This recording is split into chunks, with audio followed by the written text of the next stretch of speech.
Hello, I'm Keith Dyer. I am editor of the Mobile Network, and we are here at Mobile World Congress Barcelona 2023 for this panel debate on network transformation.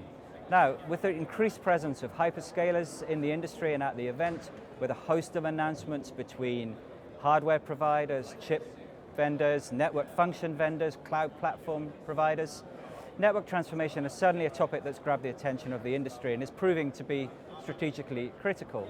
But we thought we'd come at this from a slightly different angle, which is to ask, what can brownfield and greenfield operators learn from each other about this topic?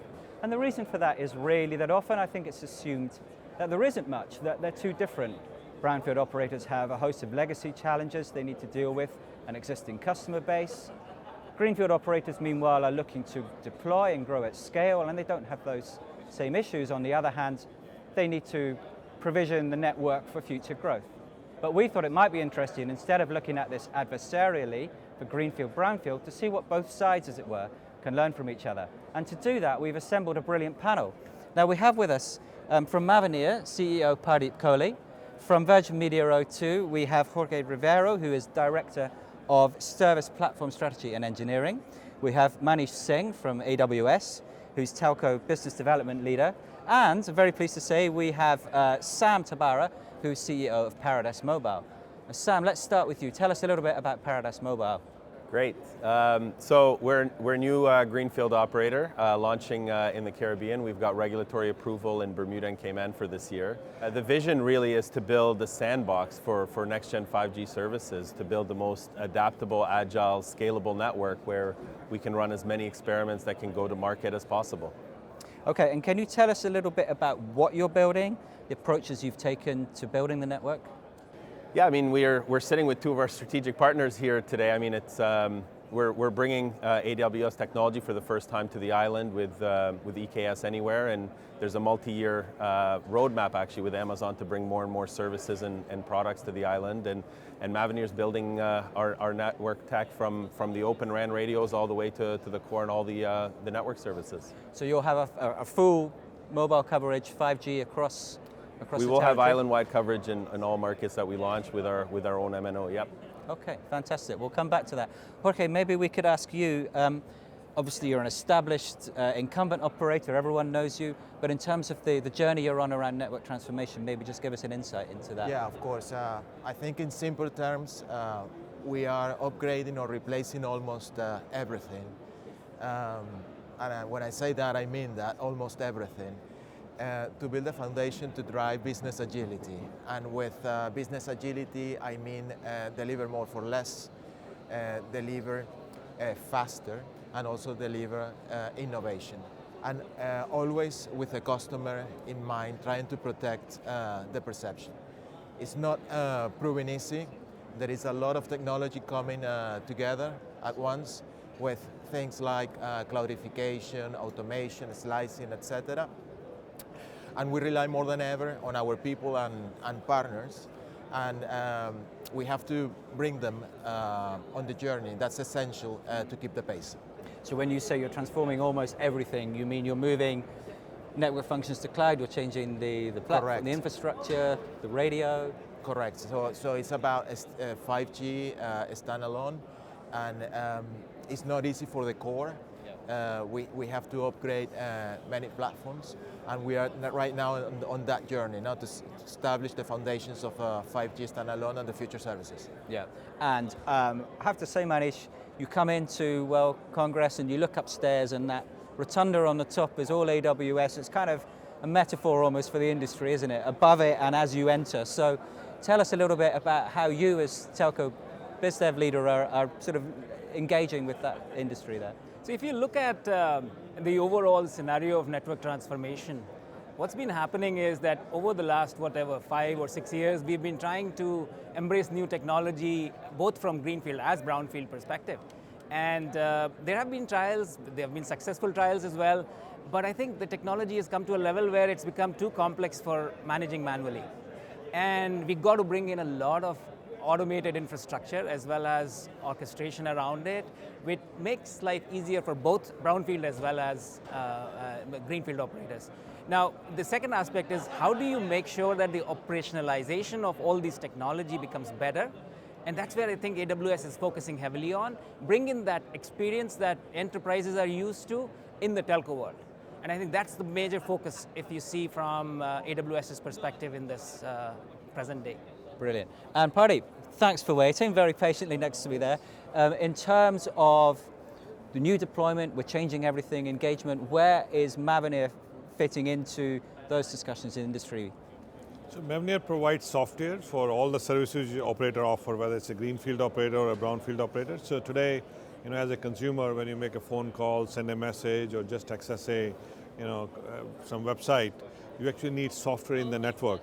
Now that software could run in a private cloud, in an operator environment, which today most of the brownfield operators have, or it could run on a hybrid cloud or public cloud, which as people are moving towards as well. So we provide like software for an application, and it can run across different cloud environments. Okay, perfect. Let's get into it then. We said we'd talk about brownfield, greenfield, what they can learn from each other. Sam, what do you see are the benefits for you to start with of starting, as it were, from nothing and rolling out greenfield? I mean, having grown up in a lot of the tier ones and consulting for them and working for them, hindsight's always 20/20. So I mean, you learn from your mistakes and your challenges. So everything from billing harmonization, not having 10,000 different plans and the complexities operationally to manage that, and everything from not having legacy networks and closed systems and being able to make the right architecture decisions without compromises, being able to pick vendors end to end without having to do the integration challenges that some other brownfield don't have the luxury for. But I think for us, really where we're going to really over-index is the fact that we are completely software, we are completely on one platform, we're completely on AWS, whether it's underneath the cell site, whether it's in our data center, whether it's in the public cloud, we can move workloads, in seconds and scale up and down to be able to run different experiments. I think for us, really the ecosystem that we're building in these markets with public and private partnerships is where I think we have a head start. And so that's how you've structured as well to sort of scale for future growth, which is obviously the plan. Yep. Because you, okay. Absolutely, yeah. We're a very flat organization. We rely on our vendors to scale up and down based on demand and customer demand, but our talent density is high. We're a small team. There's no silos, there's no departments, there's not even management. Yeah, okay, and conversely, Jorge, how restrained do you feel by this legacy, the customer base? Do you feel you can access the technology and move at the speed that you want to? Yeah, we are somehow restrained by technology and service, but not necessarily all the time. I think what probably plays a bigger factor is the people's attitude and mindset. So, it's true that legacy technology, for example, can be outdated, could be expensive to upgrade and integrate with newer systems. But how much that is restraining us, it really depends on the people's disposition to embrace change and innovate. And I think that's probably one of the opportunities that we have to learn from greenfield operators. So if you were being honest, you were talking about restraints. Do you think that you've been able to drive that transformation project at the speeds you thought you would? Yeah. Okay. No, we thought that we could do it faster, but it has been quite challenging. So it's taken us a little more time that we thought, but we are definitely moving ahead.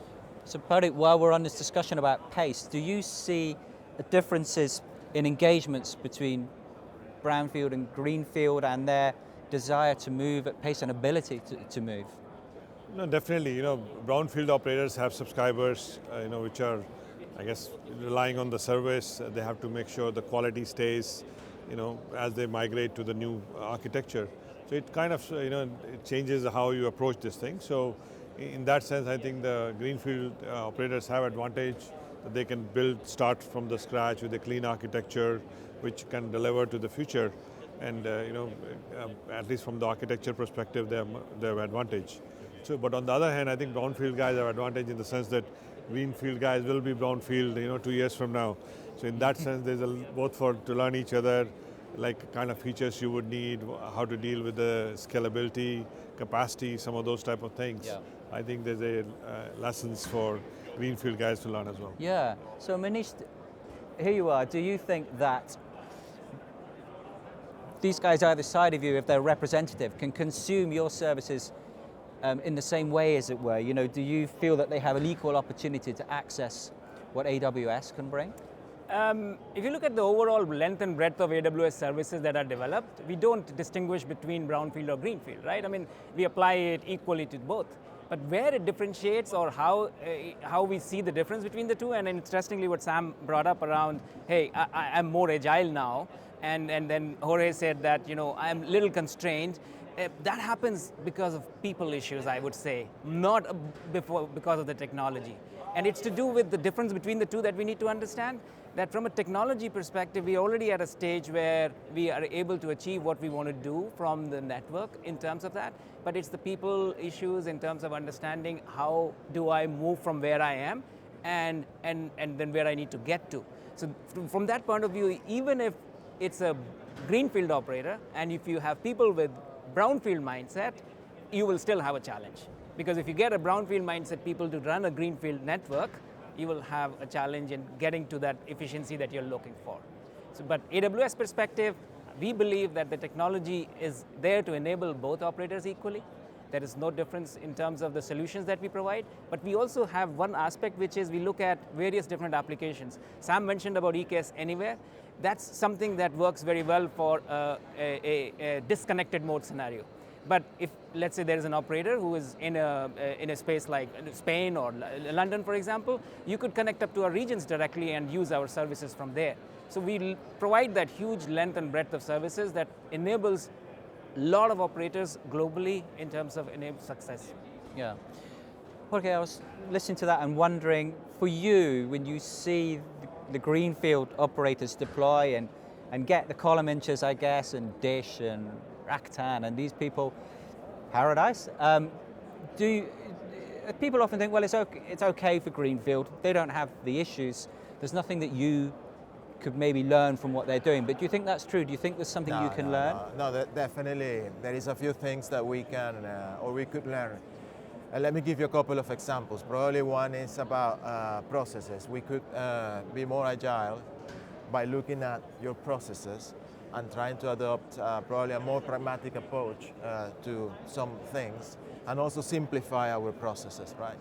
And probably the other example, linked to what I said before, is about how you encourage your people to be creative, and we could adopt that culture to embrace innovation. That would be really, really useful for us and valuable. And in terms of that mindset, agility, you've been involved in a lot of cloud transformation projects, moving people to cloud native cores and now in Cloud RAN. How would you portray the nature of those engagements in the brownfield? Because some of them have, on Open RAN especially, have maybe not been as quick as some have thought. No, that's correct. I think it all depends on, it varies from customer to customer, and it also depends on, as Ore pointed out, the culture within the company, as well as the talent pool of people, and also the stage where they are in their process. People have financial cycles. You buy an equipment, you have to amortize it to a certain number of years before you can change it. So in that sense, I think our customers, all the customers we have, pretty much they're good strength. They manage big networks and they manage it at scale, but they all have constraints regarding where they are in the journey. But I see definitely that over the last 5 years, the pace of transformation is picking up faster, because first thing of making a change is to recognize that there is a problem, and then of course start working on it. So I definitely believe that every operator now wants to be the next agile operator. I mean, in the sense that they want to change their processes, they want to move faster, and it's just that they're going through the journey which suits them. Yeah, they want to do it, but it's the how now for them, really. They understand. You said at the start you had a legacy background. I think you said tier ones, and you viewed tier that, one. I didn't say tier legacy, one. yeah. Beg your pardon. And you said you used that as an example, almost of what not to do. But what's the positive lessons that you can maybe take from that kind of background and what operators like Absolutely, absolutely. I mean, the reality is every organization has its strengths and has its weaknesses, right? So as an example for us, our markets are quite small. We're talking, Bermuda, our first market, 65,000 people, at 20 square miles. It's not even a cluster for most of these networks. The opportunity for us, though, if we start looking at some of our tier one, colleagues, what they do really well is distribution. So the ideas that we're having, if you look at this ecosystem and how fast things are moving, we all have to roll at the same speed if we're wanting to go to open standards, and we're trying to innovate at the speed of a startup. So the conversations that I've had this week that have been the most interesting was, what experiments are we running? Where is our roadmap? And if something works, can we take that IP and distribute it, globally? Because we'll never have the reach that they have. So I think there's a lot of synergies when you start looking at it as an ecosystem, as opposed to just this is my team or my company in a bubble. And I think the more synergies that we can find to move the whole industry forward, the better the customer experience, and better, faster, cheaper overall for everybody. Okay, Manish, how do the brownfield operators make that step to a public cloud or a multi-cloud environment? It's kind of worrisome for some of them, others are going for it, but where do you sort of see their entry points to start making that transition? Yeah, I mean, I think AWS understands the problems faced by brownfield operators, particularly, especially, right? Because one thing is clear, that we have to see how to make a brownfield operator successful from AWS's portfolio perspective. Because if we can't enable that, that's a big chunk of the market that is not available to us. So from that perspective, we apply what is called as a working backwards principle in Amazon, if you've heard of it, which is all about understanding the problem statement from the customer from business outcome or business objective perspective, and seeing which of our solution portfolio, because our solution portfolio is huge. So which of our solution portfolio applies to it? And if we don't have a solution to it, we work with the customer to address that need. Now, coming back to the point about which are these specific areas, I think if you see traditionally about 4 or 5 years back, we were doing OSS and BSS quite a bit on the cloud already. Now we have started to move more towards the core, and we've started to see success around Dish or Swisscom or major operators around with core on the cloud itself. But then there is also a way to reach the edge in terms of talking about RAN as well from AWS's cloud automation journey perspective. But when it comes to the core, I think the main thing is touch and feel first. You don't have to put your full core directly out in there. You can start with a disaster recovery solution right from the beginning and say, okay, let me see how it works. And if that works well, because it is a jump and a step up for brownfield operators. And we understand that. So that's why we're not saying, hey, move all your core and then do a lift and shift of that, because in many cases it's not really possible to do that right up front. So start with the disaster recovery, start with understanding what are the small use cases that will help you, and then move on to bigger use cases around core and RAN. Do you think when it comes to that confidence, as it were, okay, that is a greenfield learning for you, that, or operators like you, that it can be done and it does work? And definitely, it's a mix between having the disposition to change, but also be brave. Moving away from legacy is not easy. Changing the way that you used to do things is not easy, but we can definitely do small steps. We can deploy something on Amazon, for example, for a disaster recovery side or for resilience. Then we test it, we try, and then we can extend that beyond. Because I think partly at the start of them was that, well, they won't go to public cloud. Well, they might do some billing, or they might do some assurance functions, or okay, well, maybe a bit of core. Okay, maybe some distributed edge core. Now it's RAN. I mean, have you seen as a supplier that you've had to really sort of retool and redesign software around that, or what's that been like for you as a company? So, we, from the very beginning, we have not been attached to any hardware platform, and also not any middleware platform. So our software does run on many different cloud platform, even the private cloud environment. So we run on Red Hat, on VMware, even in a private. So we have kind of made our software so it can easily get ported. Similarly, on the public cloud, we can easily port our software on public clouds as well. So I think in that sense, I think as the traffic increases, the use cases require low latency, there'll be a natural requirement for having more distributed network. Sure. And not even the big operators, even a brownfield environment, may not have data centers everywhere. And this is one of the examples I gave, right? For example, looking at Dish or any of the new operators building in.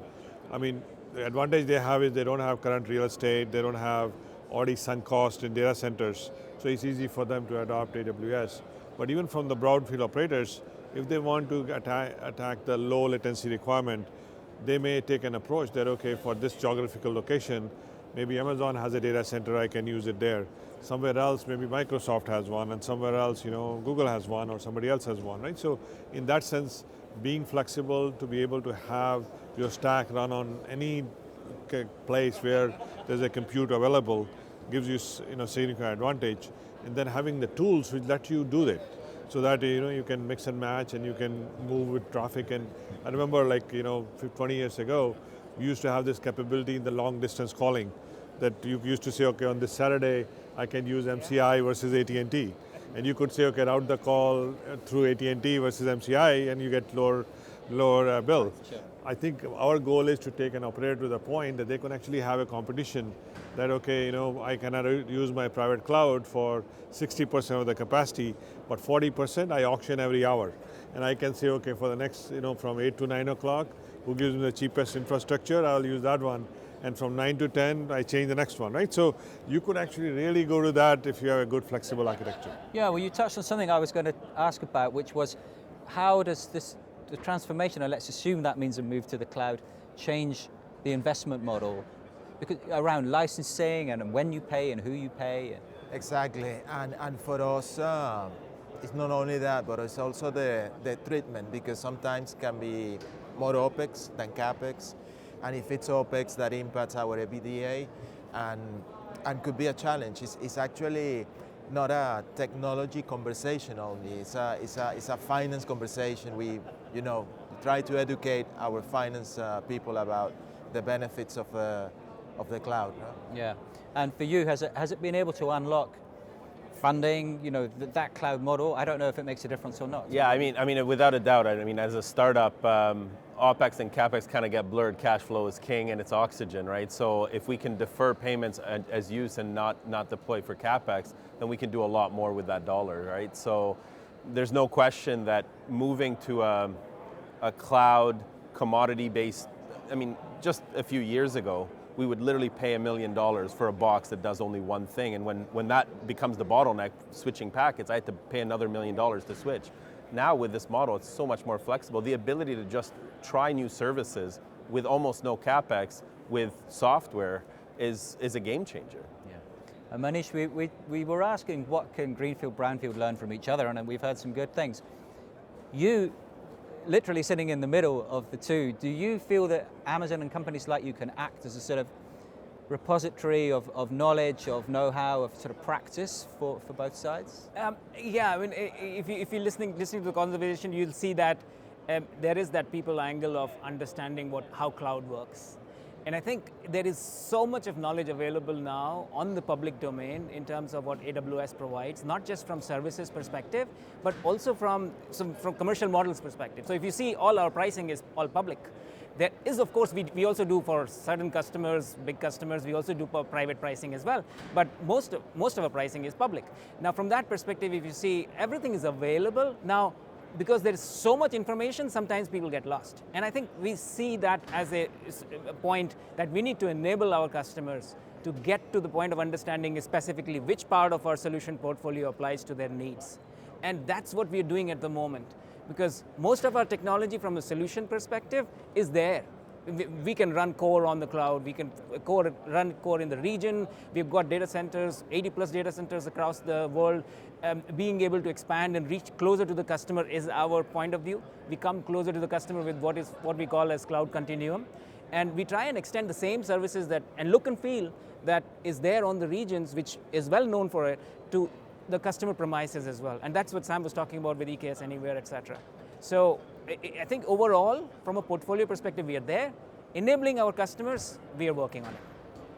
Jorge, just started that answer by talking about people and culture, and often you hear telcos say, the real problem with this, it's not the technology, it's the people and the culture. And I get a little bit cynical about that. Maybe I think it is the technology. So what, in terms of making, as a wrap up maybe, do you feel that the technology side of it is kind of understood and it is about driving that through culture, or where's the balance? No, I think it's both things actually. So technology, as I said before, it's becoming very complex. The amount of technology that comes with this evolution is quite high, and it's all coming at the same time. So that requires a lot of integration between different partners, which adds some complexity, but also requires skills from the people, and technical skills, but not only technical skills, but also soft skills. So I'm referring to.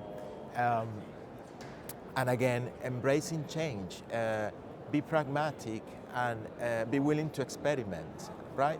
And be creative, because it's completely different. Yeah. Presumably you'd love to hear that. Just as a sort of final comment from you then, you working with the Greenfield and the Brownfield, do you feel that they're both in a position to sort of move forward now? I mean, especially around the Brownfield? I mean, it's as Jorge pointed out, right? There's some element of technology is there, because when you're using a proprietary solution, you're tied to their tools they use. They have these command lines, and especially the people who have been working on a particular vendor for 20 years, that's all they know, right? And they're actually expert in it, and that's all they have learned. So if you ask them to now learn a different set of tools which are more generic, but they can do many things, but they're not purpose built. Right, so adopting the generic tool to a certain application it requires mapping two things together. That requires some training and skills and all that, but they are not that complicated. Most of the people get there, and also I find most of the people being interested in doing it, right? So it's just when they start that journey. And Sam, for people watching this, what can you tell them about what they can learn from what you and your team have achieved to this point? Yeah, I mean, I love the conversation where it's focusing on people and culture, and I agree it's not one or the other, but you're only as strong as your weakest link. And in the few decades that I spent building products and services and teams at tier ones, majority of the time it was not the technology that was the limitation. It was the people and how they structured around the problem to solve the problem. And I'll give you one simple example just so that it's less fluffy. I mean, most of the time, the people actually doing the work already know a better way to do it, but they're not empowered to actually do it, or they're afraid to do it or ask for permission. And as long as organizations have someone doing the thinking, someone doing the doing, you're never going to be able to go as fast as the technology wants. Sam, thanks very much. I think that's a great way to wrap up today's debate. Thank you very much to Sam from Paradise Mobile, to Manish from AWS, to Jorge from Virgin Media O2, to Pardeep from Mavenir for joining us. If you'd like to find out more about what any of these companies are doing, we'll put the links under the video for you. Thank you for joining us.